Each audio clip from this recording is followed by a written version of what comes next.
नमस्कार, मैं हूं आपके साथ स्नेह श्रेया। शायौन भारत देख रहे हैं आप।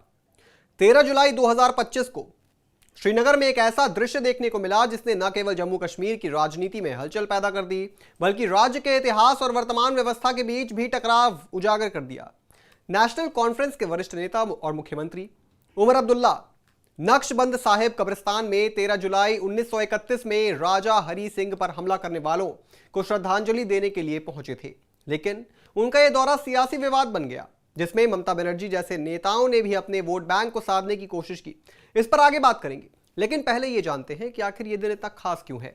यह दिन जम्मू कश्मीर के इतिहास में बेहद अहम माना जाता है। 1931 में इसी दिन तत्कालीन डोगरा शासक महाराजा हरी सिंह की सेना के खिलाफ श्रीनगर में प्रदर्शन कर रहे 22 मुस्लिम प्रदर्शनकारी मारे गए थे। ये लोग डोगरा शासन के खिलाफ अपने हक और न्याय की मांग कर रहे थे।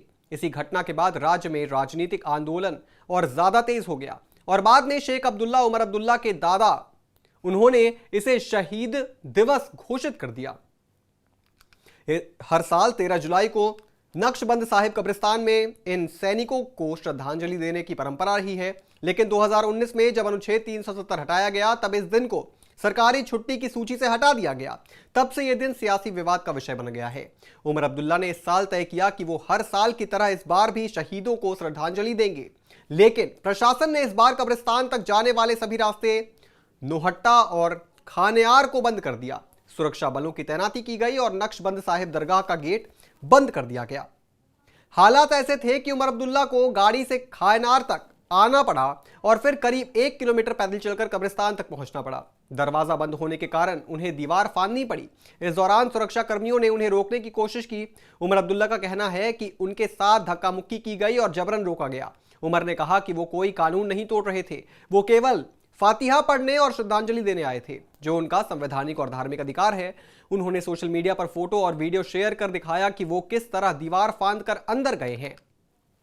यहां से ये बहस शुरू हुई कि अगर प्रशासन ने किसी क्षेत्र में जाने पर रोक लगा दी है तो क्या उसे पार करना कानून का उल्लंघन नहीं है। उमर का तर्क है कि यह शांतिपूर्ण, धार्मिक और ऐतिहासिक श्रद्धांजलि थी। उन्होंने ना कोई सभा की, ना भाषण दिया, ना ही कोई भीड़ इकट्ठा की। सिर्फ अकेले या कुछ सहयोगियों के साथ जाकर फतिहा पढ़ना कोई गैर कानूनी कृत्य नहीं माना जा सकता। दूसरी ओर प्रशासन की दलील यह हो सकती है कि सुरक्षा कारणों से इलाके को सील किया गया था और ऐसे में किसी को भी अनुमति के बिना घुसने की अनुमति नहीं दी जा सकती थी। उमर अब्दुल्ला के पिता और पार्टी अध्यक्ष फारूक अब्दुल्ला ऑटो रिक्शा से वहां पहुंचे, जबकि राज्य की पूर्व शिक्षा मंत्री सकीना इट्टू स्कूटी से वहां आई। इससे यह साफ होता है कि कई नेताओं ने अलग अलग रास्ते और तरीके अपनाकर श्रद्धांजलि जरूर दी। कश्मीर में डोगरा राजवंश की शुरुआत 1846 में अमृतसर संधि से हुई थी, जब गुलाब सिंह ने अंग्रेजों और में जम्मू कश्मीर की रियासत 75 लाख में खरीदी थी। इसी वजह से यह आरोप डोगरा शासन पर लगता है कि यह रियासत एक बिके हुए राज्य में तब्दील हो गई। अब्दुल्ला परिवार ने डोगरा शासन के खिलाफ जन आंदोलन की अगुवाई की और यही पृष्ठभूमि है शहीदी दिवस की। उमर अब्दुल्ला का कब्रिस्तान पहुंचकर एक राजनीतिक प्रतीकात्मक से कहीं ज्यादा इतिहास और पहचान से जुड़ा कदम था। प्रशासन की सख्ती और दीवार फांद कर पहुंचने जैसी घटनाएं ये दिखाती हैं कि जम्मू कश्मीर में इतिहास, राजनीति और सुरक्षा के बीच संतुलन बनाना कितना चुनौतीपूर्ण हो चुका है। लेकिन इस पूरे मामले में जब चौंकाने वाला मामला आया कि पश्चिम बंगाल की मुख्यमंत्री ममता बनर्जी जो है विवाद में कूदती दिखी। उन्होंने एक्स पर अपनी प्रतिक्रिया में लिखा, यह सब दुर्भाग्यपूर्ण है, बल्कि एक नागरिक के लोकतांत्रिक अधिकारों को छीनना है। ममता बनर्जी का यह बयान सिर्फ जम्मू कश्मीर के लिए नहीं था, बल्कि इसमें पश्चिम बंगाल के लिए भी एक संदेश छिपा था। राजनीति जानकारों का मानना है कि ममता बनर्जी का यह रुख कहीं ना कहीं बंगाल के वोटरों के लिए था। ममता चाहती हैं कि उनकी छवि एक संवेदनशील और लोकतांत्रिक मूल्यों के पक्षधार के नेता के रूप में बने।